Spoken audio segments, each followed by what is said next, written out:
हम बात करते हैं मेसोलिथिक कल्चर का। मध्य पाषाण युग की मैं बात करूं, ध्यान में होगा कि पूरा पाषाण काल आप देखे होंगे कि लगभग 1 लाख वर्ष तक का रहा है।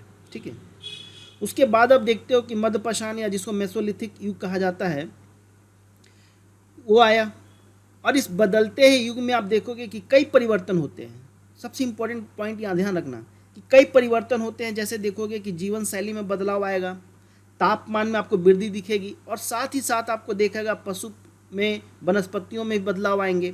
इस युग को मध्य पाषाण युग कहा जाता है। क्यों? देखो, इसको मध्य पाषाण युग मेसोलिथिक एज इसलिए कहा जाता है क्योंकि यह युग जो है पूरा पाषाण युग और नव पाषाण युग के बीच का काल है। ठीक है, भारत में इस युग का जो आरंभ माना जाता है फ्रेंड्स, वो लगभग 8000 ईस्वी पूर्व में माना जाता है। ठीक है, अब ध्यान रखिएगा कि यह लगभग 4000 ईस्वी पूर्व के आसपास जो अपर पैलोलिथिक जो था, उच्च पूरा पाषाण युग का था, जो अब अंत हो जाता है तो देखोगे कि जलवायु है, जो क्लाइमेट है ना, उसमें उष्ण और शुष्क हो जाता है।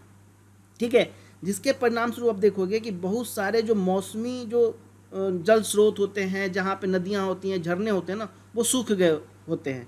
ठीक है, और बहुत सारा जो जीव जंतु है वो दक्षिण या कह सकते हो तुम कि पूर्व की ओर वो मूव करने लगते हैं। ठीक है, पूर्व की ओर मूव करते हैं, जहाँ कम से कम मौसमी वर्षा के कारण वहाँ उनको लाभकारी स्थिति मिल जाती है, कंडीशन मिल जाता है, उपयुक्त घनी वनस्पति भी मिल जाती है उनको। ठीक है, इस तरह देखोगे कि जो जलवायु में परिवर्तन के साथ साथ वनस्पति एवं जीव जंतुओं में भी परिवर्तन हुए हैं और मानव के लिए जो नए क्षेत्र था वो आगे बढ़ना संभव हुआ, क्योंकि मौसम क्या हुआ, मौसम चेंज होने लगा, क्लाइमेट चेंज होने लगी। तो इसी सब को ध्यान में रख करके इस चैप्टर में काफ़ी अच्छे से बात की गई है। मेसोलिथिक कल्चर की मैं बात करता हूँ तो सबसे पहले इसमें यह कहा गया है कि ये साइट आपको दिख रहा होगा, यहाँ पे जो साइट है, इस साइट की बात कर रहा है यहाँ पे कि found in the most part of the India, Bharat के अधिकतर क्षेत्रों में पाया गया है। साथ में देखो अकर ऑल इको जोन, ठीक है, coast of the hill, sand dune, जहाँ रेत के टीले हैं वहाँ, रॉक शेल्टर जो भीमबेटका की मैंने पिछले वीडियो में भी बात की थी, डेल्टाइक रीजन की बात हो रहा है, लेक एरिया में भी पाए जाते हैं, फॉरेस्ट टेरिटरीज भी हैं, हिली है, साथ में मॉन्टेनियस एरियाज़ हैं, रॉकी टेरिन है, जो पहाड़ी इलाके हैं। ठीक है, कोस्टल इन्वायरमेंट में पाया जाता है। तो ये सब एरिया देखोगे कि तो मेसोलिथिक कल्चर को आप यहाँ पे फाइंड आउट कर सकते हो। ठीक है, मेसोलिथिक साइट का जब बात किया जाता है कि भारत में कहाँ कहाँ है, तो देखो बिहार में है, तुम्हारा गुजरात में है, ठीक है, उत्तर प्रदेश में भी है। थोड़ा सा इस वीडियो में और भी मैं बता देता हूँ, जैसे बिहार में पासरा है, लांगगंज है, गुजरात में बागोहर है, आपका बागोर द्वितीय है, चौपानी है, मांडो है, सराई नाहर राय और महादावा एंड दमादम। ठीक है, दमादम नहीं, दमदम है, तो दमादम है आपको उत्तर प्रदेश में। फिर उसके बाद आंध्र प्रदेश देख लो, कर्नाटका देख लो, रॉक शेल्टर आपको मिलता है, लेखरिया हो गया, बगाई खोर हो गया, आदमगढ़ हो गया, और उसके बाद भीमबेटका। तो इस तरह से आप देख रहे हैं कि इसी चैप्टर्स में ये पहले वाले पैराग्राफ में और दूसरे वाले पैराग्राफ में ध्यान से एक बार नाम भी देख लोगे तो एग्जाम में जब क्वेश्चंस आते हैं तो वहाँ आप क्वेश्चन करने के स्थिति में होते हैं। अब एक चीज़ मैं आपको बता रहा हूँ कि जो कोस्टल साइट है, जो समुद्र का किनारा है, समुद्री तट है, कोस्टल साइट की मैं बात करूँ तो देखोगे मुंबई में, वहाँ पे मुंबई हो गया, टेरी हो गया, ठीक है, तमिलनाडु का कुछ एरिया है, तुतकुडी हो गया, विशाखापट्टनम हो गया, इन सब एरिया में भी मैक्रोलिथिक एविडेंस पाए गए हैं। एक यहाँ पे टर्म यूज़ किया गया टेरी। देखो, जहाँ आप एनसीईआरटी की बुक पढ़ रहे हो चाहे तमिलनाडु की बुक पढ़ रहे हो, जहाँ पे ना बॉक्स वगैरह में कोई चीज़ दिया हुआ है ना, उसको एक बार देख लेना, क्योंकि कभी कभी यूपीएससी का देखोगे, प्रीवियस ईयर का जब पेपर एनालिसिस करोगे तो आपको वहाँ पे दिखेगा कि अब एक छोटे से बॉक्स से ही क्वेश्चन पूछ लिया गया है। तो यहाँ पे याद रखना, जो टेरी होता है, एक टर्म यूज़ किया जाता है साउथ इंडिया में, खास करके तमिलनाडु वाले एरिया में। एक कोस्टल लैंडस्केप है, ध्यान रखिएगा, कोस्टल लैंडस्केप जिसका बनने का कारण है सैंड डून। ठीक है, सैंड डून के कारण ये बनता है। यहाँ पे याद रखिएगा कि दिस सॉइल्स में have originated in the Pleistocene epoch and quaternary period. Quaternary period जो है उसके दौरान ये बनता है। और ध्यान रखना है कि जब टेरी कीवर्ड यूज़ किया जाए, ऐसा होता है यूपीएससी के आप पेपर देखते होंगे तो टेरी कोई शब्द यूज़ कर देगा, बोलेगा किससे संबंधित है। तो ध्यान रखना कि जो टेरी है वो कुछ और नहीं, वो सैंड दून है। ठीक है, ये चीज़ याद रखना है। अब बात होती है मेसोलिथिक कल्चर में, मैं आगे बात करता हूँ क्लाइमेट का। देखो क्लाइमेट में 2 पॉइंट याद रखना है, वो मैंने अंडरलाइन भी कर दिया। यहाँ पे कहा जाता है जो दिदवाना है वेस्टर्न राजस्थान, पश्चिमी राजस्थान का एरिया देखोगे वहाँ फ्रेश वाटर लेक कहा जाता है कि ये लगभग 10,000 से 3500 बीपी मतलब बिफोर प्रेजेंट की बात कर रहा है, ठीक है। एनिमल बोन्स मिले हैं इस पीरियड में, जो यहाँ पे यह बताता है, यह सजेस्ट करता है ये पीरियड की dry deciduous type of forest during the Mesolithic period. अब देखो कितना अच्छा क्वेश्चन, यहाँ से एक क्वेश्चन प्रीलिम्स का बन सकता है, मैं लिख भी दे रहा हूँ पीटी पॉइंट ऑफ व्यू से। तो मान लो इस तरह का कोई क्वेश्चन पूछा जा सकता है कि जो मेसोलिथिक पीरियड था उसमें किस तरह के फॉरेस्ट पाए जाते थे, तो वहाँ पे यहाँ पे सजेस्ट किया जाता है कि वहाँ पे दिस पीरियड में ड्राई डिसीडियस टाइप का जो फॉरेस्ट है, ड्राई डिसीडियस, ठीक है, ये ध्यान में रखना। तो मैंने इस पॉइंट को यहाँ अंडरलाइन भी कर दिया है। दूसरा थोड़ा सा क्रोनोलॉजी में मैंने यहाँ पे कोई ज़्यादा इन्फॉर्मेशन नहीं है। एक्चुअली आप देखोगे थोड़ा सा श्रीलंका में भी माइक्रोलिथिक जो छोटे छोटे हथियार होते थे मेसोलिथिक के, वो मिले हैं माइक्रोलिथिक का। तो इस तरह से इकोनॉमी सेक्शन यहाँ इंपॉर्टेंट हो जाता है। क्यों? क्योंकि देखो यहाँ पे लोग हंटिंग करते हैं वाइल्ड एनिमल का, जो शिकार करते हैं जंगली जानवरों का, फूल प्लांट का फूड का वो गैदरिंग करते थे, फिशिंग करते थे पीपल, ठीक है। मेन इक्वेशन ये सब था इनका इस काल का, मेसोलिथिक काल का, मध्य पाषाण काल का, ठीक है। एग्रीकल्चर की बात करें तो एग्रीकल्चर इस काल में प्रैक्टिस में नहीं था, ठीक है। एग्रीकल्चर यहाँ पे किया नहीं जाता था, खास करके अर्लियर स्टेज में इसके मेसोलिथिक में। फॉनल एविडेंस मिलता है पौधों के बारे में, हमें एविडेंस मिलता है, साक्ष्य मिलता है इस पीरियड में, जिसमें से आपको पता चलेगा। फ्लोरा हो गया, फौना हो गया, जिसमें देखोगे कैटल हो गया, गौर हो गया, बुफेलो हो गया, बारहसिंगा हो गया, इस तरह से सांबर हो गया, chital, gazelle, hog deer, nilgai, jackal, turtle, fish, wild hare, जंगली खरगोश जो होते हैं, लिजर्ड हैं, फॉक्स हैं, ठीक है। इस तरह के इन्फॉर्मेशन आपको मिलता है कि इस तरह के जो एनिमल्स हैं वो वहाँ पे फाइंड आउट किए गए हैं, उनके साक्ष्य मिले हैं। जो बोन्स मिला है फ्रेंड्स में राइनोस है, गेंडे का भी है, एलिफेंट्स का भी है। खास करके आप देखोगे वो यूज़ जब इनकी हड्डियों का वो यूज़ खास करके तीर कमान में यूज़ करते थे, ठीक है। किसी को ट्रैप करने में यूज़ करते थे, एरो बनाने में, तीर बनाने में होता था। तो इस तरह से आपको इसकी इकोनॉमी दिखेगी। इकोनॉमी में देखोगे किस तरह से उन्होंने खाना बदोश की ज़िंदगी तो चलती है, साथ में किस तरह से शिकार करते हैं, किस तरह का वो पौधों का जानकारी होती है उनको, किस तरह का वो जानवर का वो शिकार करते हैं, ये भी इन्फॉर्मेशन आपको मिलती है। दूसरी बात है कि जो यहाँ पे आप देखोगे कि पीपल यूज़ फायर, अग्नि का यूज़ होने लगता है, इसीलिए आप यहाँ पे रोस्टेड फूड भी देखोगे। डोमेस्टिक एनिमल बोन्स मिला है जो यह बताता है कि वहाँ पे अधिक कच्चे टाइप का, मतलब आधी जली हुई पकी हुई टाइप की हड्डी मिलती है, जिसमें आपको दिखेगा बोन्स जो मिलेगा वो कैटल है, सीप है, गोट्स है, पिग एंड डॉग है।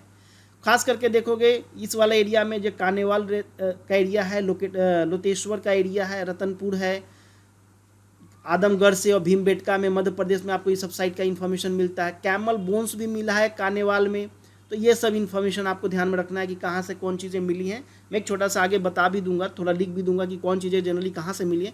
वो आपके पास जो रिसोर्स होगा वहाँ से पढ़ सकते हो, लेकिन हमारा काम ये है कि हम डिपिक्ट कर सकें, हम ड्राइव कर सकें। खास करके तमिलनाडु की बुक जो एक तरह से हर इंग्लिश मीडियम के बच्चे पढ़ते हैं, खास करके यूपीएससी के प्रीलिम्स पॉइंट ऑफ व्यू से भी देखोगे, मेंस पॉइंट ऑफ व्यू से भी 1-2 क्वेश्चन मिलता है यहाँ से। अब यहाँ पे जो घर बनाते थे लोग, जो झोपड़ी बनाते तो किस टाइप के बनते थे वो भी देख लो। जनरली मेसोलिथिक पीपल जो होते थे, मध्य पाषाण युग के जो लोग होते थे, हाईली मोबाइल होते हैं। मोबाइल का मतलब होता है घुमंतु टाइप का, रुकते नहीं थे कहीं पे। लेकिन देखोगे क्यों घूमते थे? क्योंकि search of the animal and plant and food, जानवरों के खोज में, जानवर के शिकार के लिए उसके खोज में, फूड के लिए, प्लांट फूड के खोज में वो हमेशा मूव करते रहते थे। टेम्परली वो फ्रेंड्स वो लोग हट्स बनाते थे, झोपड़ियाँ बनाते थे, जिसमें वो केव का भी यूज़ कर लेते थे, रॉक शेल्टर का भी यूज़ कर लेते थे। एक सर्कुलर टाइप का हट बनता था जिसमें पोस्ट होल होता था, burn clay lamp bearing reed impression have been the found. वहाँ पे कहता है कि क्ले लैम्प भी वहाँ पे मिला है जो बर्न मतलब पका हुआ, इस तरह का ध्यान रखना है। दूसरा है कि कल्चरल हट, खास करके देखा जाएगा, तुम देखोगे रॉक पेंटिंग, जो भीमबेटका वगैरह का रॉक पेंटिंग है, वहाँ पे आपको सर्कुलर हट का फिगर मिलता है। तो ये चीज़ें आपको ध्यान में रखनी है। जनरली जो वो हट बनाते थे वो टेम्पररी होता था, पेरिसेबल एट मटेरियल्स, मतलब जो ख़त्म हो जाए। मान लो तुम पौधों से बनाओगे, झाड़ियों से बनाओगे कोई हट, तो थोड़े ना कि लॉन्ग टाइम लगेगा। केव है पत्थर का था तभी तो अभी तक वो प्रूफ में है। बाकी जो लकड़ी का किसी ने कुछ बनाया तो उस तरह का इन्फॉर्मेशन कहाँ मिलेगा। आपको पता होगा कि जब आपने अशोका के बारे में पढ़ा होगा, मगध एम्पायर पढ़ते होंगे, तो कहा जाता है कि बहुत बड़ी महल थी। भाई महल तो थी, लेकिन आज के डेट में थोड़े से अवशेष वो आपका बिहार के कुम्हार जगह है वहाँ पे मिलता है। क्यों? क्योंकि लकड़ी का था। तो जब अग्नि होगी या जलेगा, पानी आएगा तो वो तो ख़त्म हो जाएगा। लेकिन वही पत्थर के जो चीज़ें होती हैं, जो स्तूप होते हैं या इस तरह का जो मोमेंट्स बनाए जाते हैं, वो चीज़ें स्टे करती हैं लॉन्ग लाइफ के लिए। ठीक है, तो यहाँ पे टेम्पररी था तो इसका कोई ज़्यादा प्रूफ नहीं है, लेकिन इसके कुछ आपको पेंटिंग्स वगैरह आपको गुफाओं पे मिलते हैं, जिससे हम लोग ये डिडक्ट करते हैं कि ये चीज़ें थी। ब्यूरियल्स की मैं बात करूं, जो दफनाने की बात होती है, वहाँ पे आपको पता है कि जो लोग होते थे मेसोलिथिक मध्यपाषाण काल के, उनको डेड जो हो जाते थे उनको दफनाया जाता था। ये बिलीफ वो लोग मानते थे कि जो ह्यूमन है उनका एक रिलेशनशिप है, बिलीफ करता है ह्यूमन रिलेशनशिप में उनका विश्वास था। ह्यूमन स्केल्टन मिलता है काफ़ी, देखोगे जैसे हुआ महादाहा हो गया, दामदम हो गया, सराय नहारी राय हो गया उत्तर प्रदेश में, महादा हो गया, यहाँ पे एक पुरुष का और एक महिला का एक साथ कब्र में दफनाया गया है। वहाँ पे आप खास करके देखोगे कि बुरियल आइवरी पेंडेंट और ग्रेप गुड होता है, ग्रेप गुड होता है, मतलब कि वहाँ पे कीमती चीज़ें भी वहाँ पे मिलती हैं उनके बुरियल के साथ। ठीक है, पत्थर वत्थर वगैरह मिलते हैं, हाथी दांत वगैरह भी मिलते हैं। इस तरह से आप देखोगे कि यहाँ का जो बॉडी दफनाते थे उस चीज़ में भी इनका था, इसका भी प्रूफ मिलता है। दूसरा आप देखोगे आर्ट की, जब मैं बात करूं, कला की मैं बात करूं, मेसोलिथिक की बात, देखो आज की जैसी तो कला तो थी नहीं, कोई म्यूजिक व्यूजिक तो है नहीं, बेचारे उनके पास थोड़े ना इस टाइप का इन्फॉर्मेशन कोई है।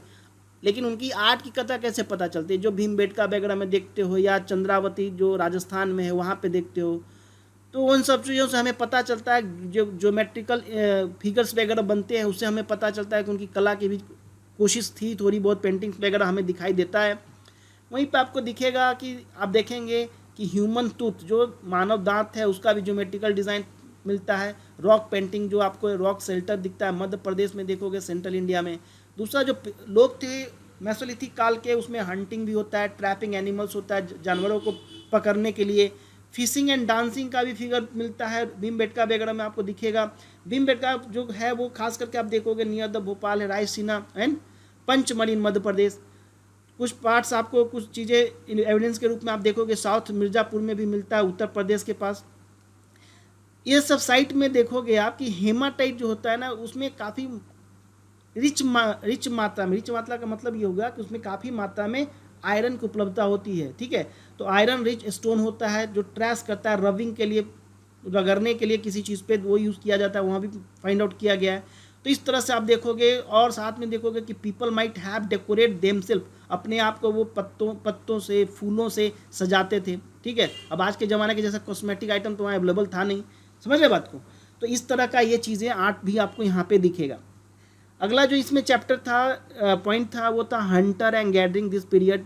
देखो इसमें ज़्यादा मुझे इंपॉर्टेंट इन्फॉर्मेशन नहीं मिला है जो मैंने इसमें अंडरलाइन नहीं किया। खास करके आप देखोगे कि इन्होंने एक बात की है कि 19th सेंचुरी या 20th सेंचुरी के आसपास वो रिकॉर्ड किए थे एडगर टस्टन कैस्टल ने, tribes of the south India, उन्होंने एक बुक लिखी थी, इस टाइप का एक रिकॉर्ड किया था इन्फॉर्मेशन, जिसमें उन्होंने खास करके प्रिमिटिव का बारे में बात किया था, लेकिन वो इनकरेक्ट है।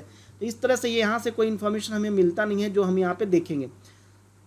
मेन पॉइंट पे आते हैं, जो कैस्टेटिक्स देखना है मेसोलिथिक कल्चर्स का, मध्यपाषाण काल का जो मुख्य चीज़ें हैं, मुख्य संस्कृति देखना है। उसमें यह ध्यान रखना ये सेमी परमानेंट और टेम्पोररी सेटलमेंट था, ना ही परमानेंट था लेकिन सेमी परमानेंट था, पहला। दूसरा आप देखोगे कि वो जो जगह पे रहते थे वो केव होता था, चाहे ओपन ग्राउंड होता था। यहाँ पे जो बॉडी होती थी, ह्यूमन बॉडी होती थी, उसको ब्यूरिड करते थे डेथ के बाद। उसके बाद देखो आर्टिस्टिक स्किल था इनमें, तो ये भी हो सकता है। Spread over the wider geographical area, yes ये भी सही है। उसके बाद देखोगे कि कल्चरल की बात करता है तो कंटिन्यूटी इज नोटिस, मतलब एक लगातार आपको इन्फॉर्मेशन आपको मिलता है। आप देखोगे बहुत सारे part of the India from this period का। उसके बाद मैक्रोलिथिक जो टूल्स था वो देखोगे कि खास करके Hunt smaller animals and bird, चिड़ियों को मारने के लिए, छोटे जानवरों को मारने के लिए ये सब यूज़ किया जाता था। यहाँ से प्लेन्स का पॉइंट का भी उसका क्वेश्चन बन सकता है। मैं आगे जो वीडियोज़ लेके आऊँगा उसमें कुछ आपको इस चैप्टर से क्वेश्चंस भी दूंगा, क्वेश्चंस बनाऊंगा भी, और मैं आपको दूंगा कि देखिए कैसे क्वेश्चन यहाँ से पूछे जा सकते थे मेसोलिथिक को लेकर के, नियोलिथिक कल्चर को लेकर के। ठीक है, तो इस तरह से इस टॉपिक को आपको ध्यान में रखना है। इसी में एक चीज़ और भी इन्होंने बात की थी, वो था कि अर्लियर जो नियोलिथिक कल्चर है, बिगिनिंग ऑफ द कल्चर की बात करेंगे। तो नियोलिथिक जब कल्चर की मैं बात करूँ फ्रेंड्स, तो नियोलिथिक में एक चीज़ ध्यान में रखना कि मध्यपाषाण काल जब है, मध्यपाषाण काल के बाद आप देखते हो कि नवपाषाण काल आता है, जिसमें मनुष्य का जो जीवन होता है ना, उसमें बहुत अधिक परिवर्तन आता है। ध्यान यह रखना है कि इस युग में जब भोजन का उत्पादक हो गया, ठीक है, मतलब कह सकते हो कि कृषि पद्धति जो है, जो एग्रीकल्चर सिस्टम है जी, उसका उनको अच्छा ज्ञान हो गया।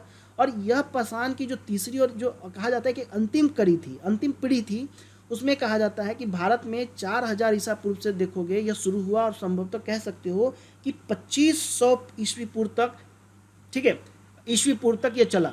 इस युग में मनुष्य का जो मस्तिष्क था वो काफ़ी अधिक विकसित हो चुका था, ठीक है। उसने अपने बौद्धिक विकास देखोगे, उनकी उनका क्या बोलते हैं उसको, अनुभव को देखो, उनकी परंपरा को देखो, उनको रिमेम्बरिंग पावर, स्मृति को देखो, उनका लाभ उठाकर उन्होंने अपने जो पूर्व काल के जो औजार थे, जो हथियार थे ना, उसमें देखोगे इन्हेंसमेंट होती है, काफ़ी सुधार देखने के लिए मिलता है, खास करके दक्षिण भारत में। और आप देखोगे पूर्वी भारत में अनेक स्थलों पर इस संस्कृति के साक्ष्य तुम्हें मिलेंगे। ध्यान रखना कि जो दक्षिण भारत में जो गोदावरी नदी है, उसके दक्षिण में ये साक्ष्य मिलते हैं। इस काल में नवपाषाण काल, नियोलिथिक एज की मैं बात करूं तो इसमें कहा जाता है कि भारत में भारतीय जो मानव थे वे ग्रेनाइट के पहाड़ियों, या कह सकते हो कि जो नदी तट होता था उसके समीप जो बस्तियां उन्होंने बनाई, स्थापित की। पूर्वी भारत में आप गंगा को ले लो, सोन को ले लो, गंडक को ले लो, घाघरा नदी को ले लो, इनके डेल्टाओं में भी मानव रहने लगा। तो इस तरह से आप देखते हो कि नियोलिथिक कल्चर में ये चीज़ें दिखती हैं।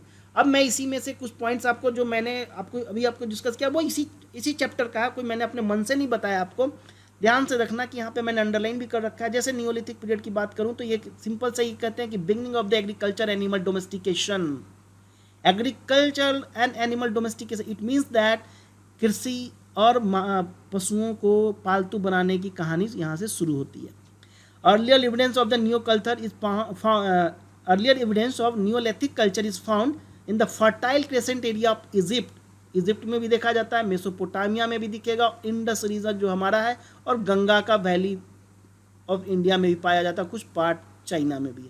देखो यहाँ से प्रिलिम्स पॉइंट ऑफ व्यू से क्वेश्चन बन सकता है कि नियोलिथिक कल्चर का देखोगे डिस्ट्रीब्यूशन में, ठीक है, तो यहाँ पे इजिप्ट भी आ जाता है, मेसोपोटामिया भी आ जाता है, इंडस रीजन जो है हमारा सिंधु सभ्यता वाला रीजन है वो भी आ जाता है, गंगा वैली भी है, गंगा की घाटी के किनारे का जो रास्ता है वो भी है, गंगा वैलीज भी हो गया, और चाइना का भी पार्ट हो गया।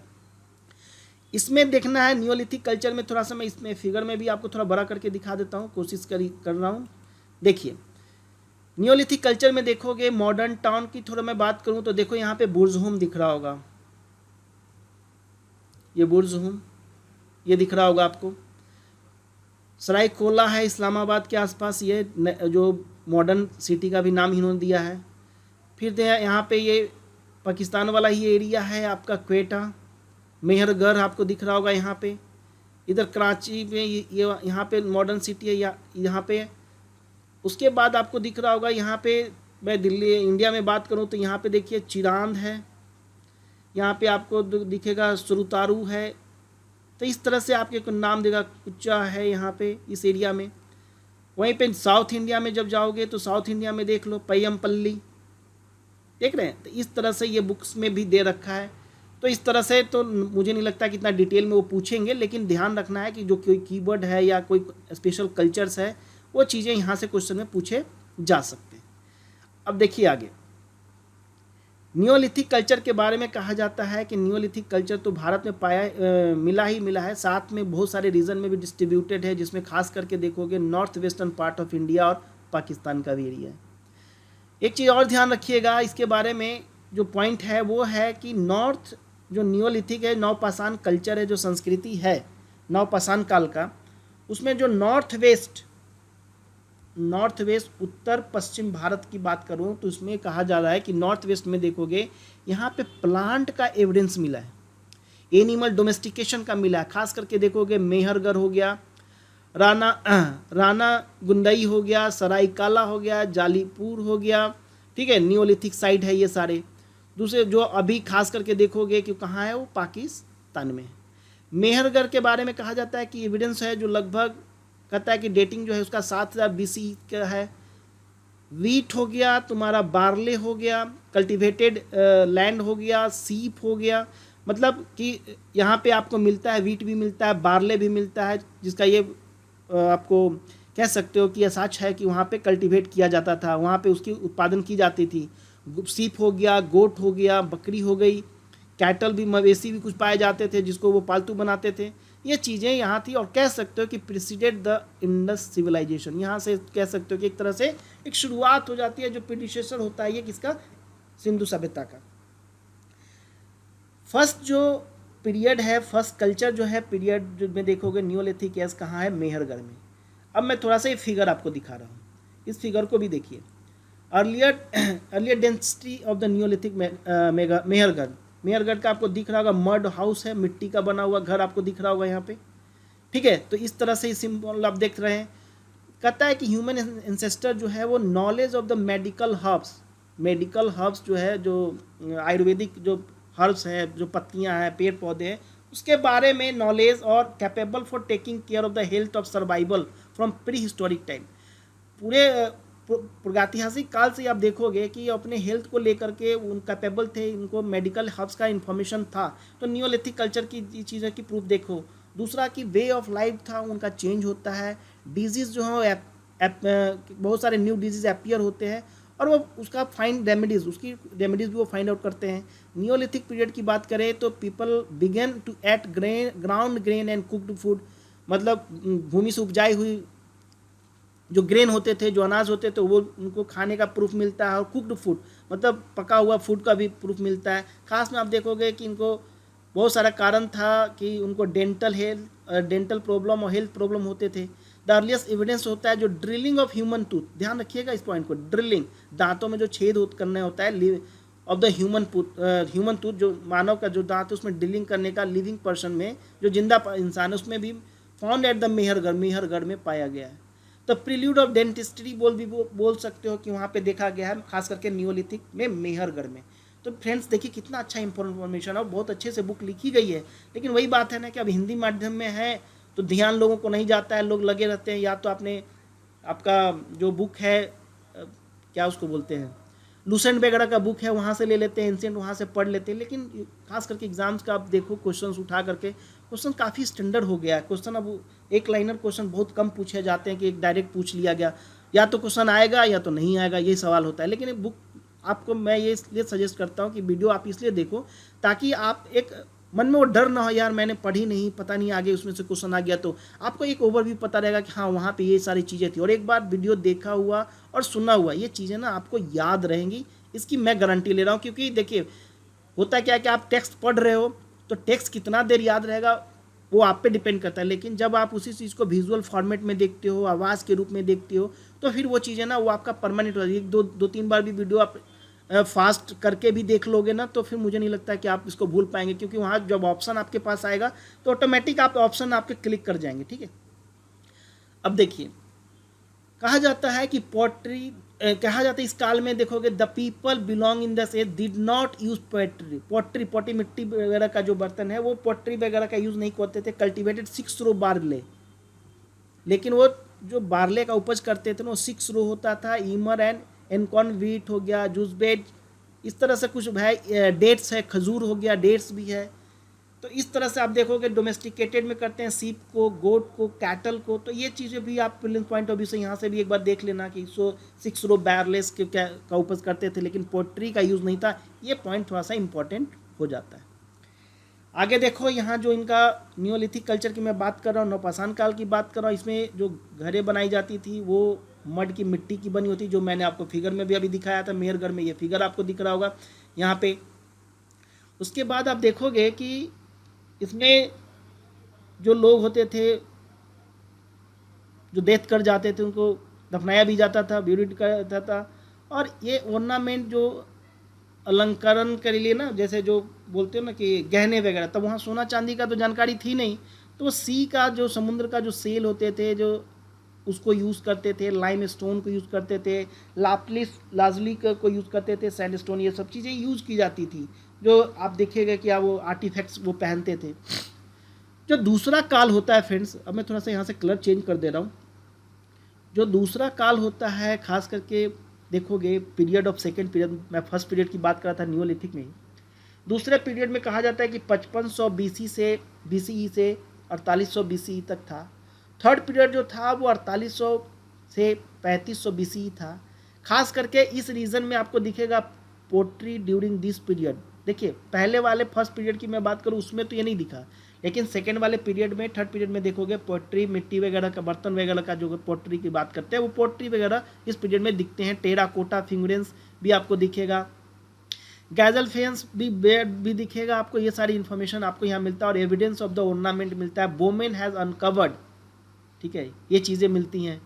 लॉन्ग डिस्टेंस ट्रेड भी यहाँ पे प्रैक्टिस में था। लॉन्ग डिस्टेंस का मतलब होता है कि लंबी दूरी तक का कोई ट्रेड हो गया, उस भी प्रैक्टिस में था, जिसमें देखोगे वो रिवेल किया जाता है, उसके पता चलता है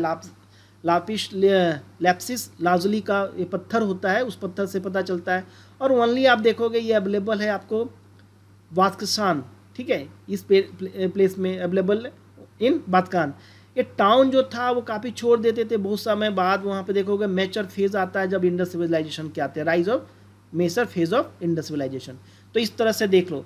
एक चीज़ और देखो, यहाँ पे इन्होंने एक अलग से हेडिंग ही कर दिया, उसका नाम है Neolithic culture in of Kashmir. इन्होंने एक अलग से पॉइंट ही कर दिया, एक हेडिंग भी बना दिया, नियोलिथिक कल्चर ऑफ कश्मीर।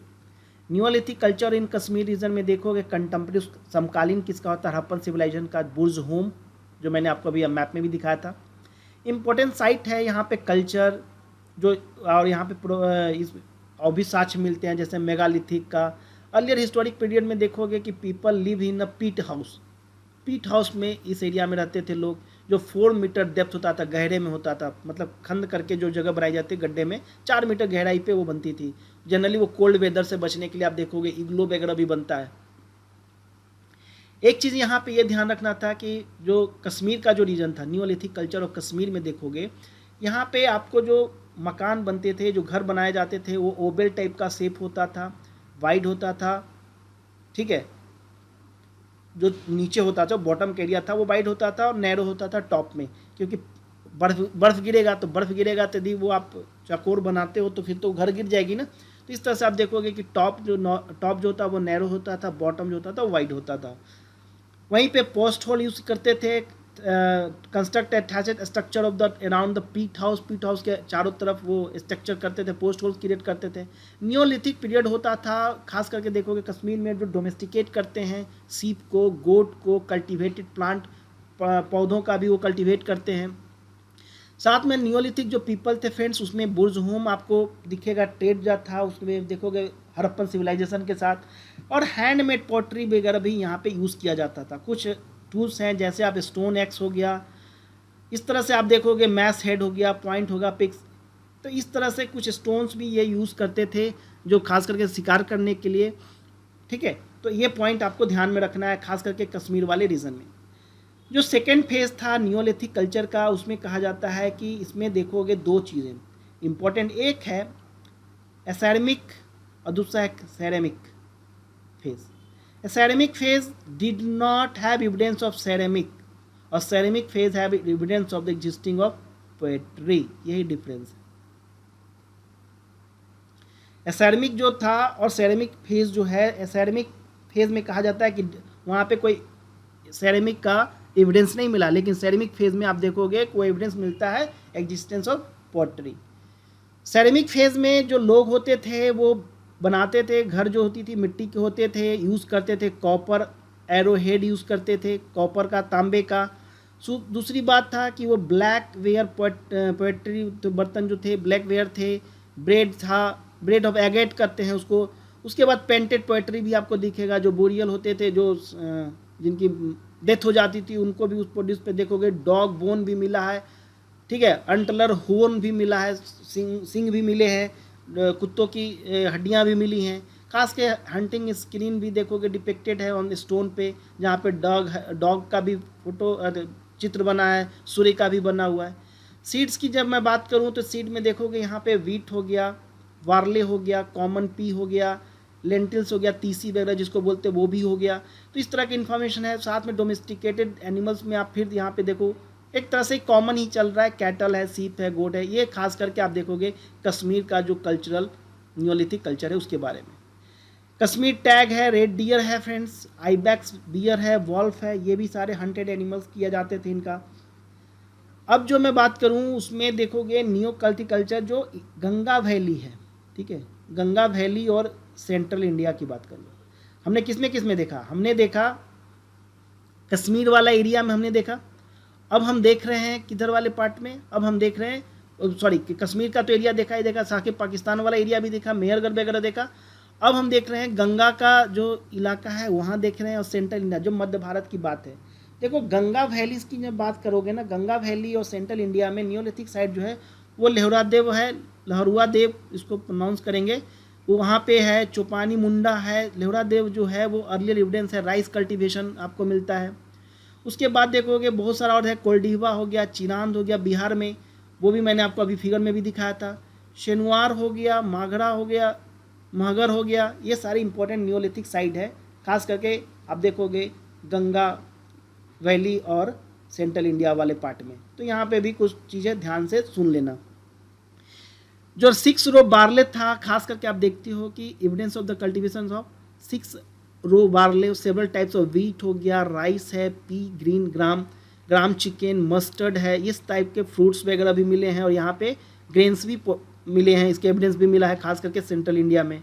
साथ में एक चीज़ और दिखोगे कि जो एनिमल्स का था तो सीप था, गोट, कैटल बोन्स, ये सारे वाइल्ड एनिमल के बोन्स भी साथ में मिले हैं। तो नियोलिथिक कल्चर में जो इंडिया में जो सेंट्रल इंडिया का पार्ट था, जो गंगा वैली का पार्ट था, उसकी मैं बात किया मैंने आपके साथ। नियोलिथिक खास करके देखो तुम ईस्टर्न इंडिया में, पूर्वोत्तर भारत में, ईस्टर्न इंडिया में देखोगे बिहार हो गया, वेस्ट बंगाल हो गया, बीरभानपुर हो गया, चिरांद हो गया, जो कुछ प्रोमिनेंट नियोलिथिक साइट हैं इस रीजन में दिखाएगा। कुचाई हो गया, गोल्बी बिशान हो गया, शंकराजांग हो गया। तो इस तरह के ना फैक्ट आपको याद नहीं होंगे, तो ध्यान रखना कि क्वेश्चन इतना डिटेल में नहीं जाएगा कि कहाँ कहाँ पे था, ये ध्यान में रखना। मोटा मोटी पूछेगा कि बिहार, वेस्ट बंगाल, उड़ीसा वाला पार्ट हो गया, उधर इधर आपका यूपी वाला पार्ट हो गया, उधर जम्मू एंड कश्मीर का पार्ट हो गया, पाकिस्तान का मेरे। तो इस तरह मोटा मोटी आपको एक आइडिया होना चाहिए कि नियोलिथिक कल्चर का जो ईस्टर्न इंडिया पूरे भारत में जिस तरह से कंटिन्यूटी दिखती है तो किस तरह का दिखता है, तो ये पॉइंट आपको ध्यान में रखनी है। अब जो मैं बात कर रहा हूँ वो है साउथ इंडिया का। मैंने बोला भी था पिछले वीडियो में भी, मैंने आपको बताया था कि ये साउथ इंडिया की बुक है, तो साउथ इंडिया को प्रोमिनेंट ये देते ही देते हैं, क्योंकि आपको पता भी होना चाहिए, क्योंकि जनरली आप इधर की बुक्स वगैरह देखेंगे तो इतना डिटेल नहीं मिलेगा। जो नियोलिथिक कल्चर है वो साउथ इंडिया में आप देखोगे मेनली आपको आंध्र प्रदेश और कर्नाटका वाला एरिया में दिखेगा, और कुछ पार्ट पर दिखेगा north western part of Tamil Nadu का। ये याद रखना, पीटी के पॉइंट ऑफ व्यू से ये ध्यान रखना कि कुछ एरिया है, कुछ नदी है, खास करके वहाँ पे स्पॉटेड हुआ है एरिया को। जैसे रिवर वैली में देखोगे गोदावरी हो गया, कृष्णा हो गया, पेन्नूरू हो गया, तुंगभद्रा हो गया, कावेरी हो गई। इस तरह से आप नदियों को नाम थोड़ा याद रखिएगा। ऐसे तो प्लेस बहुत सारे हैं, मस्की हो गया, ये सब प्लेस बहुत है, लेकिन वो प्लेस तो याद नहीं रहेगा, लेकिन नदियों को थोड़ा नाम याद रखना ताकि हो सके इस टाइप से क्वेश्चन आ जाए कि नियोलिथिक कल्चर में साउथ इंडिया में किन किन नदियों के आसपास मिली है। तो ध्यान रखना, गोदावरी हो गई, कृष्णा हो गई, पेन्नारू हो गया, तुंगभद्रा और कावेरी, इस टाइप से नदियों का नाम आपको ध्यान में रखना है। अब जो मैं बात करूं, थोड़ा सा फिगर को देख लो, किस तरह से नियोलिथिक ग्राउंड का जो स्टोन एक्स होता था उस टाइप का आपको अलग अलग फिगर आपको यहाँ पे दिख रहा होगा। तो ये फिगर आपको दिख रहा है कि किस तरह के स्टोन ये यूज़ करते हैं, हथियार के रूप में यूज़ करते थे वाइल्ड एनिमल को हंटिंग वगैरह करने के लिए। अब फ्रेंड्स हम बात करते हैं आगे नियोलिथिक कल्चर का, खास करके नॉर्दर्न ईस्टर्न रीजन में। देखो कितना डिटेल में है, ये डिटेल तो है, लेकिन मैं इतना ज़रूर कहूँगा कि एक बार इस वीडियो को ध्यान से आपने देख लिया या इस चैप्टर को आपने एक बार ओवरव्यू कर लिया ना, क्वेश्चन नहीं छूटेगा नियोलिथिक ये जो प्रागैतिहासिक काल को लेकर के, मध्यपाषाण काल को लेकर के, पूर्वपाषाण काल को लेकर, सब को लेकर के यदि क्वेश्चंस आएगा तो ये वीडियो आपकी क्वेश्चंस यहाँ से छूटने का सवाल नहीं होता, बहुत सारे कंटेंट्स यहाँ पे अवेलेबल है। अगला जो टॉपिक है फ्रेंड्स, वो टॉपिक यह है कि जो नियोलिथिक कल्चर था वो नॉर्थ ईस्टर्न इंडिया की बात करो, जैसे आप देख लो असम का एरिया में, मेघालय हो गया, नागालैंड हो गया, अरुणाचल प्रदेश हो गया, दौजोली हो गया, हैडिंग एंड सरुतवारू हो गया, नियोलिथिक साइट से असम रीजन में। वहीं पे आपको देखोगे कि यहाँ पे इस एरिया में एविडेंस मिलेगा शिफ्टिंग कल्टीवेशन का। देखिए कितना छोटे छोटे पॉइंट्स यहाँ पे यूजेज है, शिफ्टिंग कल्टीवेशन का भी आपको मिलता है नियोलिथिक कल्चर्स में। वहीं पे आपको देखोगे build stone and wooden memorial for the dead, ठीक है, जो जिनकी मृत्यु हो जाए उनका लकड़ियों का मेमोरियल भी आपको मिलता है। प्रेजेंस ऑफ द ऑस्ट्रो-आस्टिक लैंग्वेज का प्रेजेंस का भी साक्ष्य मिलता है। खास करके आप देखोगे जो कल्चर सिमिलर था किसका, साउथ ईस्ट एशिया का, मतलब दक्षिण पूर्व एशिया का जो कल्चर था वहाँ का, वो एक तरह से सिमिलरिटीज़ यहाँ पे दिखती है। तो इस तरह से भी ये इंपॉर्टेंट हो जाता है आपका न्यू कल्चर जो नॉर्थ ईस्टर्न रीजन का इंडिया का है उसकी बात कर ले। अब सवाल होती है कि इंडस सिविलाइजेशन की बात। देखो नटसेल में मैं कुछ चीज़ें यहाँ पे आपको और बता दूँ। ध्यान में ये रखिएगा कि जब पूरा पाषाण काल, नव पाषाण काल, मध्य पाषाण काल, जब इस सब चीज़ को पढ़ते हो ना तो थोड़ा सा माइंड में एक चीज़ होना चाहिए कि एक तो इनका डिस्ट्रीब्यूशन देख लो, दूसरा पॉइंट ये ध्यान में रखना है कि कैसे हम, चलो मैं इसको थोड़ा लिख भी देते हैं ताकि आपको ध्यान में रहेगा। पहला पॉइंट तो यही आपको ध्यान में रखना है कि किस तरह से आपको ध्यान में रखना है इस चैप्टर को पढ़ोगे। तो पहला तो इनका डिस्ट्रीब्यूशन देख लो, डिस्ट्रीब्यूशन देख लो। दूसरा वहाँ का कल्चर्स को देखो। कल्चर में कहने का मतलब है कल्चर किस टाइप का कल्चर देखोगे तो कल्चर का जैसे कहते हैं कि कैसे लोग रहते कैसे थे, किस तरह का खान पान था उनका, किस तरह की वो प्लांट वगैरह की जानकारी थी। जैसे आपको डेंटिस्ट का मैंने बोला था कि दांतों में जो होल करने जगह था उसका भी मेहरगढ़ में इन्फॉर्मेशन मिलता है। तीसरा पॉइंट ये देखो कि उनका जो क्या कहते हैं ना कि जैसे आपने देखा होगा कि वो क्या करते थे कि जो मानव था जो जिनकी डेथ हो जाती थी उनको कैसे दफनाते थे, फिर जानवरों के बारे में इंफॉर्मेशन, ये साथ में किस तरह से उन्होंने फ्लोरा और फौना की बात किया। फ्लोरा और फौना की बात देखते हो कि प्लांट का, एनिमल का वो पता होता है, मेडिकल हर्ब्स वगैरह का भी उनको जानकारी होती है। मेडिकल हर्ब्स की मैं बात करूँ तो मेडिकल हर्ब्स की भी जानकारी होती है। तो इस तरह से एक मोटा मोटी पिक्चर बन जाएगा। तो आप इसको मेंस पॉइंट ऑफ व्यू से भी क्वेश्चन आपके सामने आता है तो आप एक लिखने के कंडीशन में होगे, वहाँ पे आप आंसर लिख सकते हो। ठीक है, अब देखिए मैं बात करूँ आगे का जो चैप्टर था वो था इंडस वैली सिविलाइजेशन को लेकर। सिंधु घाटी सभ्यता की बात किया जाए फ्रेंड्स तो ध्यान रखना कि सिंधु घाटी सभ्यता में इसमें काफ़ी अच्छे से इसमें भी कवर किया है।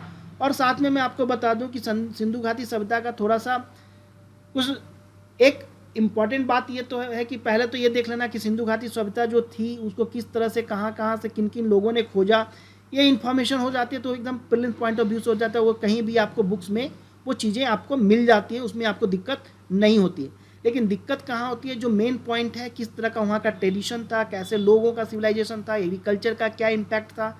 ठीक है, खास करके वहाँ का जो एरिया था, टाउन था, जो सुटकोंडा हो गया, लोथल हो गया आपका, ठीक है, ये सब एरिया हो गया, हड़प्पा हो गया, मोहनजोदड़ो हो गया, उसमें बेसिक डिफरेंस क्या थी, इन सब चीज़ों को हम लोग देखेंगे।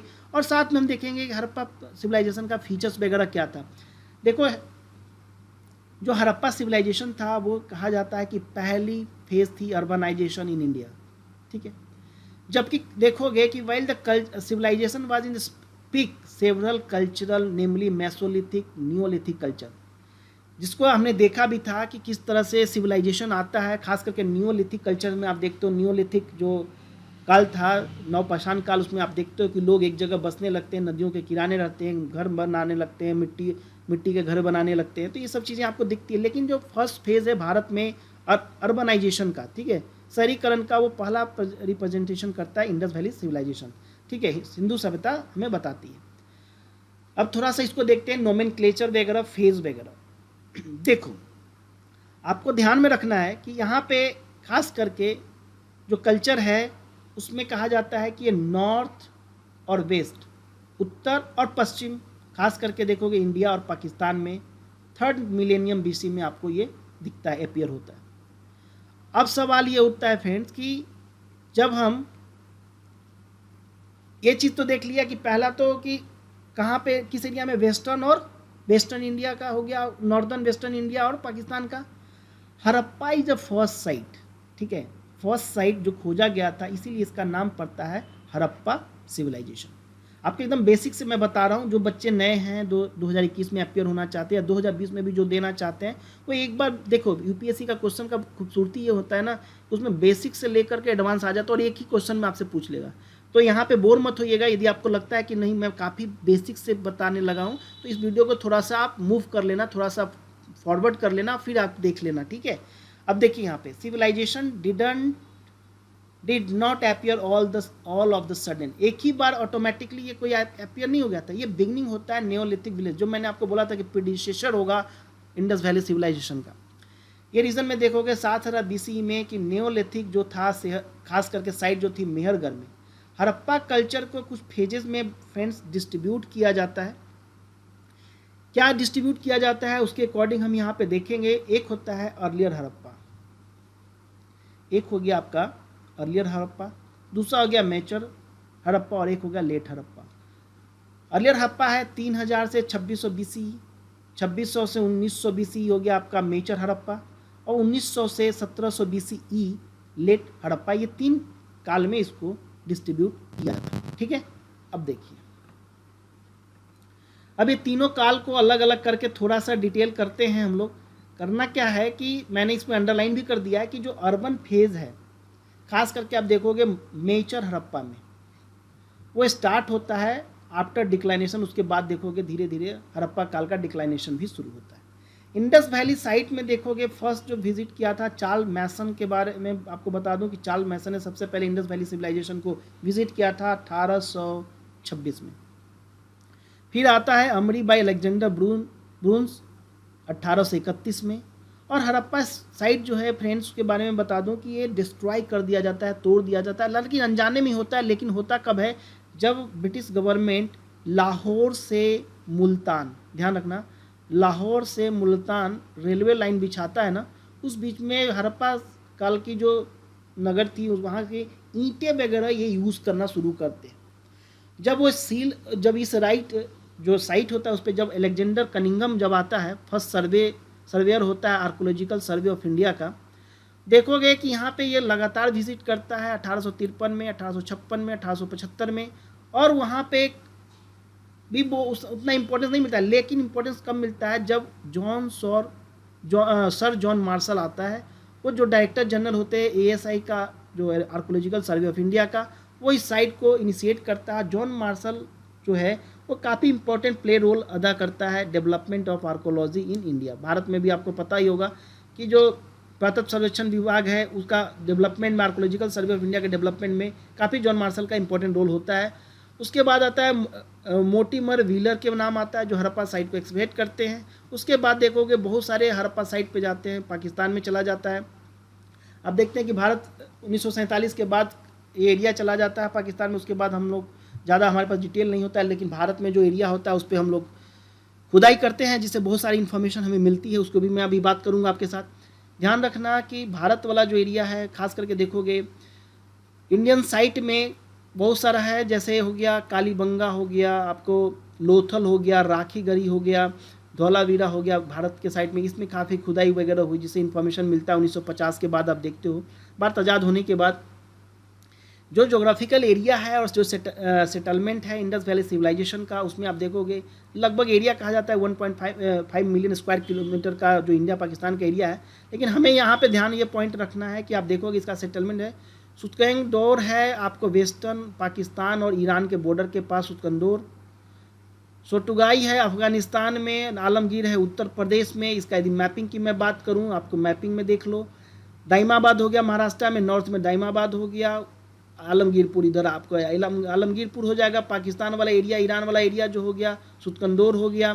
तो इस तरह से आप देखोगे कि एरिया बॉन्डेड है। जो कोर एरिया है वो रीजन है पाकिस्तान में, गुजरात में, राजस्थान में और हरियाणा के एरिया में।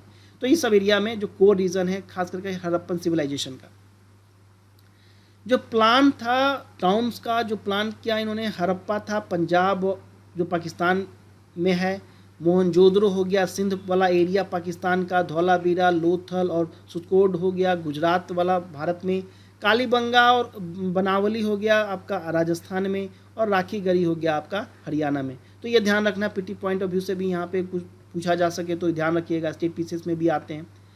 जो टाउन प्लानिंग की मैं बात करूँ वहाँ पे आपको दिखेगा ग्रिड पैटर्न दिखता है, ठीक है, ड्रेनेज दिखेगा, नालियाँ वगैरह भी दिखा, सिस्टमेटिकली बना होता है। मतलब ऐसा नहीं कि जिसका मन जिधर किया हो इस तरह का नालियाँ एक पैटर्न में बना हुआ दिखेगा आपको। खास करके यहाँ पे घरें जो होगी, मकान जो होगा वो मड विक का बना होता है, जबकि ड्रेनेज जो होते हैं वो भी बिल्ट होते हैं, बने होते हैं बर्न्ट ब्रिक का मतलब होगा जो पका हुआ ईंट है, ठीक है, उसके बने होते हैं। साथ में यहाँ पे प्रूफ मिलता है कि मोर देन 1 फ्लोर के हाउसेज होते थे। क्यों? क्योंकि बहुत सारा जगह ना सीढ़ियाँ मिली हैं, तो सीढ़ियाँ क्यों होंगी? आखिर एक से ज़्यादा फ्लोर होगा तभी तो लोग सीढ़ी का यूज़ करेगा ना। दूसरा देखोगे मोहनजोदड़ो भी प्लान टाउन था, इसी प्लेटफॉर्म पे बना था, इसी पद्धति पे बना था। 2 डिस्टिंक्ट एरिया है। पहला यह कि आइडेंटिफाई करता है सीटाडेल, ठीक है। दूसरा है कि यहाँ पे देखोगे लोअर टाउन भी दिखेगा। जो हाउस होगा, मकान होगा, उसमें बाथरूम भी होते हैं, बर्न ब्रिक होता है, प्रॉपर ड्रेनेज होता है। स्टेयर जो मैंने अभी बात की थी, सीढ़ी की बात किया था कि वो इंडिकेट करता है कि अपर फ्लोर था, एग्जिस्टिंग था अपर फ्लोर। जो सीटाडेल था वो एरिया काफ़ी इंपॉर्टेंट था, रेसिडेंशियल स्ट्रक्चर है जहाँ पे आप देखोगे पब्लिक या सिलेक्ट रेसिडेंट होते थे। मोहनजोदड़ो में आप देखोगे वेयर हाउस भी आपको आइडेंटिफाई करोगे, ठीक है। उसके बाद आप देखो ग्रेट बाथ की बात करते हैं, वहाँ पे भी मिलता है इन्फॉर्मेशन। साथ में वो के साथ एक टैंक सिचुएट होता है कोर्ट, उस कोर्टयार्ड में। और ख़ास करके कहा जाता है कि हो सकता है कि उसको एसोसिएट किया जा रहा था कि रिचुअल बाथिंग, कोई धार्मिक स्नान होता था एक साथ, जैसे कुंभ टाइप का नहीं आता है, जैसे आप उस तरह का कोई रिचुअल बाथिंग वगैरह होता होगा। ये चीज़ें हैं। खास करके आप देखोगे यहाँ पे जो ब्रिक होता है, जो ईंट होती हैं, वो वाटर टाइट होते हैं और जिप्सम का मोटरार होता है, उसमें जिप्सम यूज़ होता है। तो इस तरह का इन्फॉर्मेशन यहाँ पे मिलता है। अब सवाल होती है कि जो इकोनॉमिक प्रोडक्शन है खास करके इंडस सिविलाइजेशन का, देखोगे एग्रीकल्चर जो होता है इंपॉर्टेंट सोर्स होता है हड़प्पन इन्फॉर्मेशन को देखने का। हड़प्पा में कल्टिवेटेड डाइवर्स क्रॉप होता है, जैसे वीट हो गया, वार्ले हो गया, लेंटिल हो गया, चिकपिक हो गया, मटर हो गया, सीसेम हो गया, मिलेट हो गया, ज्वार भाटा, ज्वार वगैरह हो गया, मोटा अनाज हो गया, मिलेट, ये सारा हो गया। और ख़ास करके यह याद रखना, यहाँ से एक पॉइंट मैंने इसलिए बना दिया है, adopted the double cropping system. Double cropping system को भी इन्होंने अडॉप्ट कर रखा था। जुती हुई खेत, प्लॉट फील्ड हो गया, कालीबंगा में आप देखते हो। कैनाल का भी इंफॉर्मेशन मिलता है, वेल कुओं का इरिगेशन भी मिलता है, ये भी ध्यान रखना, इरिगेशन का भी साक्ष्य मिलता है। खास करके याद रखना है कि यहाँ पे एक और शब्द यूज किया गया है, एर्कोबोटेनिस्ट, जो स्टडी करते हैं ancient agriculture, human environmental relationship. यदि प्राचीन कृषि, मानव और पर्यावरण का जो स्टडी करता है, उसके रिलेशनशिप को स्टडी करता है, उसको बोलते हैं आर्कियोबोटेनिस्ट। तो ये शब्द याद रखिएगा, हो सकते कहीं पूछ ले, क्योंकि ये बॉक्स में है तो इंपॉर्टेंट हो जाता है थोड़ा सा, तो ध्यान रखना। एनिमल डोमेस्टिकेशन की मैं बात करूँ तो पेस्टोरलिज्म यहाँ पे काफ़ी प्रैक्टिस है। पेस्टोरलिज्म का मतलब हो गया चारागाह, ठीक है, चारावाह करना टाइप को, ठीक है। तो चारावाह यहाँ पे प्रैक्टिस में था, बहुत हड़प्पन में दिखेगा। खास करके डोमेस्टिकेशन में देखोगे, डोमेस्टिकेट करता है जो पालतू बनाते हैं जानवरों को, उसमें सीप दिखेगा, गोट दिखेगा, फॉल होगा, इस टाइप के बहुत सारे जानवरों को वो क्या करते हैं, डोमेस्टिकेट करते हैं। खास करके बहुत सारा और एनिमल है, जैसे बुफेलो हो गया, पिग हो गया, एलिफेंट हो गया। हॉर्स इज़ नॉट नोन, ध्यान रखना, हॉर्स के बारे में इनको जानकारी नहीं थी। हड़प्पन कैटल जो होता था कॉल जीबू, जेबू जेबू जेबू, याद रखिएगा। ये जेबू एक एनिमल था, कैटल था हड़प्पन में, जिसको कहता है कि लार्ज ब्रेड, दाढ़ी उसकी लंबी होती थी, रिप्रेजेंट देयर सील। उसके सील जो देखोगे हड़प्पन काल के, उस पर इसकी तस्वीर आपको दिखती है। ये फिश भी खाते थे, बर्ड भी था, एट फिश एंड बर्ड्स, ठीक है। और एविडेंस मिलता है बोर, डियर और घड़ियाल का भी मिलता है हड़प्पन साइट्स पे, ये ध्यान रखना है।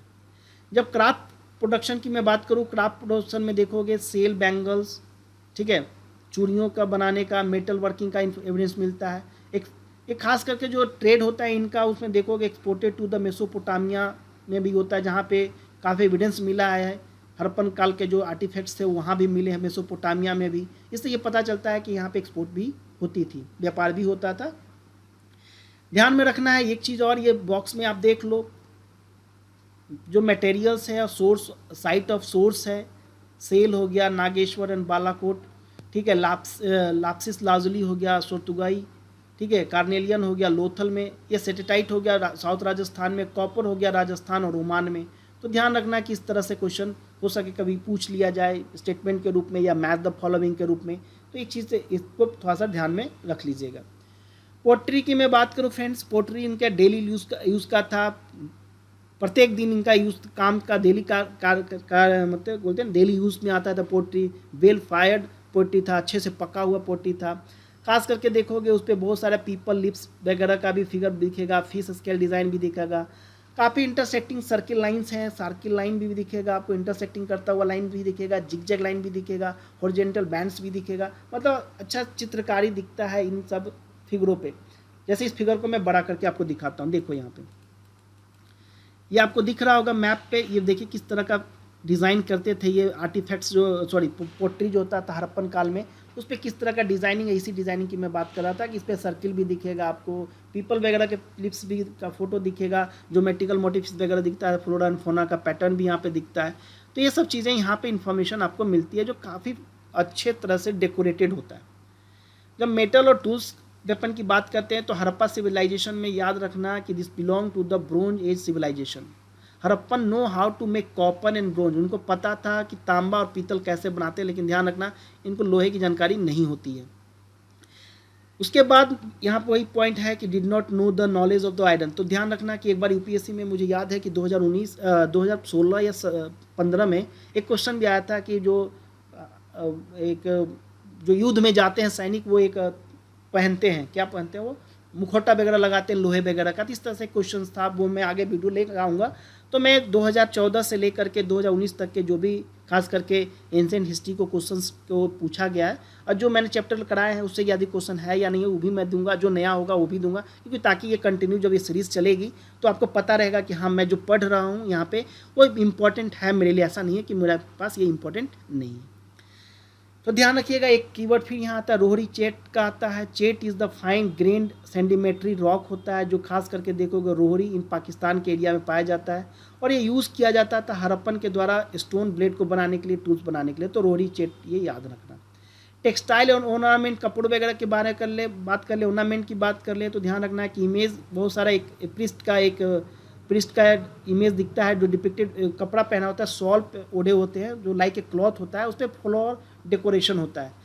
खास में आप दिखेगा कि टेराकोटा जो इमेज होता है वोमेन का वो भी मिला है जो काफ़ी डिफरेंट टाइप्स ऑफ ऑर्नामेंट पहनी हुई हैं। डांसिंग गर्ल मिलता है मोहनजोदड़ो में, वो भी आपको पता है। तो ये चीज़ें आपको मिलती है। ट्रेड और एक्सचेंज की मैं बात करूँ खास करके इंडस वैली सिविलाइजेशन का, तो ट्रेड और एक्सचेंज यहाँ पे एक्टिविटी होता था। जो हड़प्पन सील है वो जो मटेरियल है वो देखोगे कि बहुत सारा एरिया जो सुमेरियन साइट है ओमान में, वहाँ बहरीन में, इराक और ईरान में भी मिला है। उसी तरह से जो कैनिफॉरम इंस्क्रिप्शन है उसमें मेंशन किया जाता है मेसोपोटामिया और हड़प्पन के बारे में, जहाँ पे मेलुहा कीवर्ड यूज़ किया गया है हड़प्पा के रिगार्डिंग, ठीक है। तो कैनिफॉर इंस्क्रिप्शन में कहा गया कि इंडस जो रीजन है उसको, हड़प्पा जो जार है वो फाउंड किया कहाँ मिला, ओमान में भी मिला। तो इसका मतलब क्या है, आखिर ट्रेड तो होता था कि जो चीज़ें हड़प्पा में मिल रही है वो चीज़ें वहाँ क्यों मिल रही हैं, इस किसी न किसी तरह का कोई कनेक्शन है, ट्रेड है, एक्सचेंज है वहाँ पे। जब हड़प्पन सील की बात करो यहाँ पे वेट है, डाइस की भी बात होती है, बीड्स की बात होती है जो खास करके मेसोपोटामिया में भी पाया जाता था।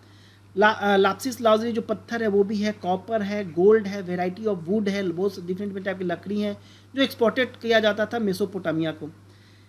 जो वेट मेजरमेंट की मैं बात करूं, वेट मेजरमेंट में ध्यान रखना हड़प्पन में डेवलप किया था, प्रॉपर वेटिंग था, मेजरमेंट था उनका कमर्शियल ट्रांजेक्शन के लिए, जिसमें आप देखोगे वेट जो करता तो एक बाइनरी सिस्टम होता था 1 2 4 8 16 32। आपको पता है कि कंप्यूटर में भी बाइनरी लैंग्वेज बाइनरी कीवर्ड होता है, आप वहाँ से शुरू करते हो 2 4 6 8। आप देखो बाइनरी सिस्टम ऑलरेडी हड़प्पन में के समय में था, वेट डबल होता था उसका। दूसरा आप देखोगे कि स्मॉल वेट मेजरमेंट के लिए वो 16 रेशियो ऑफ वेट यूज़ करते थे, 13.63 ग्राम्स, इस टाइप से मेजरमेंट स्केल यूज़ किया जाता था। खास करके आप देखोगे 1.75 सेंटीमीटर। वेट जो मेड होता था वो चेट का होता, तो क्यूबिट टाइप का जो मैंने ऊपर बताया अभी आपको। जो बाइनरी नंबर भी था वो यूज़ होता था 1 2 4 8। तो इनको पता था, ये सब नंबर्स भी उनको जानकारी इसकी थी। बस ध्यान रखना कि आयरन की जानकारी, लोहे की जानकारी इनको नहीं थी। कुछ लोग कहते हैं कि खास करके कहा जाता है कि जो सम स्कॉलर्स हैं वो कहते हैं, उनका व्यू यह है कि जो द्रविडियन पे कि seal might be use identity marker materials that be transported. जो सील यूज़ किया जाता है, आखिर सील क्यों यूज़ किया जाता है? आप देखते हो बैंक भी कहीं किसी चीज़ को ऑक्शन करती है तो वहाँ पे सील लगाते, गवर्नमेंट ऑफ इंडिया भी अपनी सील लगाते। तो सील लगाने का मतलब क्या, एक तरह से आइडेंटिफाई करना, मार्क करना। तो वो सील का यूज़ वो करते थे। ये चीज़ें आपको ध्यान में रखना है, ठीक है। अब देखिए जो आर्ट एंड एम्यूजमेंट था उसमें देखोगे प्रेस, जिसकी मैं बात कर रहा था कि यहाँ पे एक पुजारी टाइप का फिगर दिखता है जो हाफ शॉल ओढ़े हुए है, इस पर आपको डिज़ाइन भी दिख रहा होगा आपको। यहाँ पे इस टाइप का आपको फिगर दिखता है। हड़प्पन में देखोगे प्रेस साइड में आपको दिखेगा सेटेटाइट डांसिंग गर्ल, तांबे की डांसिंग गर्ल मिलती है मोहनजोदारो से, ठीक है। और ये प्रिस्ट भी मोहनजोदारो से मिलता है, जो डांसिंग गर्ल होगी वो भी मिलती है। साथ में आपको एक चीज़ और ध्यान में रखना है कि यहाँ पे जो एरिया है मोहनजोदड़ो में देखोगे टॉय कार्ट, जो बच्चों का एक खिलौना होता था बैलगाड़ी टाइप का, rattles, wheel tops, marbles, hopscotch, ये सारे का ना एग्जीबिशन मतलब दिखता है वहाँ पे। तो और आपको ये भी पता होगा बैलगाड़ी की जब बना रहे हैं वो, तो चक्के की तो जानकारी थी उनको। Are getting my point? चक्का का रिव्यू ना मिले, लेकिन आपको पता है कि जब उस टाइप की फिगर बन रही, इसका मतलब उनको ज्ञान था व्हील का। अब आगे हम देखते हैं, जो प्रीस्ट किंग की मैंने बात की, उसके बाद मैंने आपको जो डांसिंग गर्ल जो था कॉपर की, वो मोहनजोदड़ो से मिला है। टॉय कार्ट भी था, खिलौने थे, बैलगाड़ी थी। अब एक यहाँ देखते हैं कि फेथ और बिलीफ क्या था इनका हड़प्पन सिविलाइजेशन के। देखो, ये पीपल के ट्री की पूजा करते थे। कुछ टेराकोटा फिगर में वो चीज़ें दिखा, मदर गॉडेस की भी फिगर दिखी है। फायर अल्टर्स भी मिल रहे हैं, जो अग्निकुंड है उसका भी आइडेंटिफाई हुआ है। कालीबंगा में आप देखोगे वो डेथ होता था, उनको ब्यूरिड करते थे, दफनाते थे। एविडेंस मिलता है क्रिमिनेशन का, यहाँ पे मिलता है कि कैसे क्रिमिनेशन करते हैं उनका। साथ में आपको ये ध्यान में रखना कि जो जिनको दफनाया जाता था उसके साथ साथ आप देखोगे पोट्री, ऑर्नामेंट, ज्वेलरी, कॉपर तांबे, मिरर, बेड्स, ये चीज़ें बताता है, ये सजेस्ट करता है कि उनका एक विश्वास था हड़प्पन सिविलाइजेशन में लोगों का कि मृत्यु के बाद भी जिंदगी है। तो ये सब चीज़ें उनके साथ साथ दफनाई जाती थी। जब मैं पॉलिटी की बात करूं, राजनीतिक स्थिति की बात करूं, किस तरह का पॉलिटी थी वहाँ पे, तो एक चीज़ ध्यान रखना कि लेबर मोबिलाइजेशन था, लोग जो थे काफ़ी मूवमेंट होती थी, इसलिए यहाँ पे एग्जिस्टेंस ऑफ पॉलिटिकल सिस्टम्स की बात होता है और suggest the existence of political system. आप देखोगे कि खास करके हड़प्पा का और मोहनजोदड़ो में like a city state like polity थी। ठीक है, इन्फॉर्मेटिव दिखती है, एकरूपता दिखती है, कल्चरल मटेरियल्स दिखता है, मेजरमेंट ऑफ यूनिट्स दिखता है, और कल्चर अथॉरिटी होता है ड्यूरिंग द हड़प्पन टाइम्स। तो ये सब चीज़ें बताती है कि किस तरह का वहाँ का समाज था, वहाँ की पॉलिटी थी, क्योंकि आपको दिखता है नंबर सिस्टम है, वेट करने के लिए मेजरमेंट भी है, सील भी यूज़ किया जा रहा है, तो कोई ना इस तरह का वहाँ पॉलिटी आपको दिखती है। ठीक है, एक चीज़ और ध्यान रखिएगा कि जो ऑथरशिप है, making of the Indian culture है, ध्यान रखना है कि खास करके कहा जाता है कि एक थॉट है, one school of the thought, वो आर्ग्यू करता है कि Harappan civilisation use speak Dravidian language. एक थॉट ऑफ स्कूल है जो एक बात करती है कि कहा जाता है कि आर्कोलॉजिकल एविडेंस जो है वो शो करता है कि मूवमेंट ऑफ हड़प्पा, जो हड़प्पन्स थे उनका मूवमेंट ईस्ट टू साउथ हुआ है after declination of the civilisation. जब इस सभ्यता का डिक्लाइनेशन होता है, ठीक है, पतन होता है, तो अब कहा जाता है कि ये जो थे वो पूरब से, ये जो है पूरब से दक्षिण की तरफ वो मूव करते हैं, ये चीज़ की बात करते हैं। और उनका कुछ स्कूल ऑफ थॉट्स का मानना है कि ये लोग हड़प्पन सिविलाइजेशन और द्रविडियन लैंग्वेज को बोलते थे। एक चीज़ और यहाँ पे ध्यान रखना, जो ये पॉपुलेशन थी हड़प्पन सिविलाइजेशन में, देखोगे contemporary culture in the civilisation में कि यहाँ जो कम्युनिटीज़ थे वो hunter gathers, pastoral people, farmer from Kanyakumari to Kashmir and Gujarat से अरुणाचल प्रदेश तक, ये चीज़ें। दूसरा कुछ और चीज़ें मिलती है इन्फॉर्मेशन, वो मिलता है तुम्हारा केरला में, श्रीलंका में हंटिंग एंड गैदरिंग का। North eastern part of south India देखे, northern part of south India, दक्षिण भारत का जो उत्तर का पार्ट है, नॉर्दर्न का है, वहाँ देखोगे कर्नाटका में, आंध्रा रीजन में, जहाँ पे न्योलिथिक कल्चर, वहाँ पे पेस्टोलिज्म मतलब चारागाह वगैरह का स्थिति आपको दिखती है, प्लॉग की खेती जोतने की, जुताई की, कृषि की। उसी तरह से कैलोलिथिक कल्चर में देखोगे बहुत सारा डेक्कन का जो एरिया है उसमें काफ़ी मात्रा में दिखती है वेस्टर्न इंडिया में। जबकि नियोलिथिक कल्चर की मैं बात करूँ तो उसमें बोलता है कि जो नॉर्दर्न इंडिया है, इंक्लूडिंग कश्मीर हो गया, गंगा वैली हो गया, सेंट्रल और ईस्टर्न इंडिया हो गया, इस एरिया में आपको दिखता है, जो मैंने पहले भी बात की थी। अब देखो बहुत इंपॉर्टेंट पॉइंट कि यहाँ पे प्रीलिम्स पॉइंट ऑफ व्यू से तो मैंने जो चीज़ें डिस्कस की, मेंस पॉइंट ऑफ व्यू से भी यहाँ पे ये है डिक्लाइनेशन की जब बात होता है। देखो डिक्लाइनेशन जो है ना, वो कहा जाता है कि डिक्लाइनेशन हुआ है लगभग 900 BCE के आसपास। देखते हो कि चेंज इन द क्लाइमेट, मौसम जो वहाँ का क्लाइमेट है, ठीक है, उसके मौसम में चेंजिंग के कारण declination of the trade with the Mesopotamia के साथ जो ट्रेड था उसके डिक्लाइन होने के कारण, drying the river and water resource due to the continuous drought, some of the region is attribute the historian by the declination. कुछ इतिहासकार का यह मानना है कि जो नदी थी, क्योंकि ये लोग नदियों के किनारे बसे, तो धीरे धीरे क्या हुआ कि बहुत सारे नदी वगैरह सूख गए, क्यों, क्योंकि बार बार अकाल आती थी, ठीक है, तो उसके कारण क्या होगा कि बहुत सारा एरिया जो है पानी जहाँ पे था वो एरिया सूखने लगा, वो भी डिक्लाइनेशन का काम है। एक कहा जाता है कि बहुत सारे इन्वेशन भी हुआ है, साथ में फ्लडिंग, बाढ़ वगैरह का, और दूसरा हुआ कि नदियों का जो कोर्स होता है, नदियों का जो कोर्स होता है वो शिफ्ट करता है ना। आप देखते हैं ना बरसात के दिन में क्या होता है कि नदियाँ अपने रास्ते से अलग हो जाती है, कि नदियों में पानी होता है, बीच में मार्ग अवरुद्ध हुआ तो रास्ता वो चेंज करती हैं। तो उस कारण से भी कहा जाता है कि इंडस वैली सिविलाइजेशन का डिक्लाइनेशन में एक कारण है। तो ये सिर्फ पॉइंट आपको ध्यान में रखना है। अब देखिए जो मैंने आपको बताया वो चीज़ें अब लास्ट है, एंडिंग है इस चैप्टर का जिसमें हमने बात की। और ये लास्ट एक चैप्टर इन्होंने दिया था जिसमें कहा था कि इंडस सिविलाइजेशन और तमिल सिविलाइजेशन। मैंने फिर आपको यहाँ पे मैं क्लियर कर दूँ कि ये तमिलनाडु के लिए बुक लिखी गई है क्लास 11-12 के बच्चों के लिए। तो यहाँ पे ज़्यादा फोकस थोड़ा होता है कि जहाँ पे भी को रिलेशन होता है तमिलनाडु की रीजन की, साउथ इंडिया की, तो वो यहाँ पे बात करने की कोशिश करते हैं। तो इसमें तो कोई ज़्यादा पॉइंट मुझे नहीं लगा कि यहाँ से आपको मैं बताऊँ कि जो आपके लिए इंपॉर्टेंट हो, जो मैंने पॉइंट वहाँ पे डिस्कस किया था वही है। और खासकर जो तमिलनाडु पीसेस दे रहे होंगे उनके लिए तो ये चैप्टर काफ़ी इंपॉर्टेंट है, वो तो पढ़े ही पढ़े। खास करके यूपीएससी के लिए जो मैंने अभी आपके साथ डिस्कस किया है वो बहुत अच्छा है, आप उसको कीजिए। तो आगे की जो हम वीडियो लेके आएंगे उसमें हम इस तरह की बात करेंगे आपके साथ, और आगे की जो वीडियो होगी उसमें मैं बात करूँगा कि कैसे इस टॉपिक को हमें आगे और जो चैप्टर्स हैं, जैसे मैं बता दूँ आपको कि अगला जो चैप्टर हम आपके साथ ले करके आएंगे वो चैप्टर होगा फ्रेंड्स, 2 नंबर चैप्टर होगा इस चैप्टर का, जिसमें हम बात करेंगे earlier India, chalcolithic, megalithic and iron age of Vedic culture. तो ये चैप्टर होगा, 2 चैप्टर की मैं बात करूंगा, लेसन 2 को मैं बात करूंगा, और इसी तरह की मैं वीडियो लेके आऊँगा। और मेरी कोशिश यही होती है कि मैं आपको जितना आसान से आसान भाषा में समझा सकूँ, और आप थोड़ा समय दे करके इस वीडियो को देखिए ताकि आपको अच्छा भी लगेगा और आपका एक रिवीजन भी हो जाएगा। ये टाइम है रिवाइज करने का, जितना रिवाइज कर सके आप कीजिए। और फ्रेंड्स मैं ये कहूँगा, यदि आप इस वीडियो को सब्सक्राइब नहीं किए हैं, लाइक नहीं किए हैं, तो प्लीज़ कर लें, क्योंकि एक छोटा सा इनिशिएटिव है हिंदी माध्यम के बच्चों के लिए। और मेरी बेस्ट कोशिश यही होती है कि हम जो भी चीज़ आपको दें वो परफेक्ट वे में आपके साथ आए, आपके सामने आए। तो चलिए अपने दोस्तों को भी शेयर कीजिए और आप भी शेयर कीजिए और लाइक एंड सब्सक्राइब जरूर कीजिएगा। यदि कोई कमेंट है, कोई डाउट्स है या कुछ आप कोई सजेशन देना चाहते हैं तो आप मुझे मेल कर सकते हैं। मैं मेल आईडी आपको लास्ट में मिल जाएगा, और साथ में आप कमेंट सेक्शन में भी बता सकते हैं। टेलीग्राम चैनल से भी आप मेरे जुड़ सकते हैं, जहाँ पे आपको मेंस आंसर राइटिंग के जो प्रैक्टिस देते हैं उसका भी आप यूज़ कर सकते हो। तो रहिए स्टे ट्यून, और मैं ये कहूँगा थैंक्स फॉर वॉचिंग।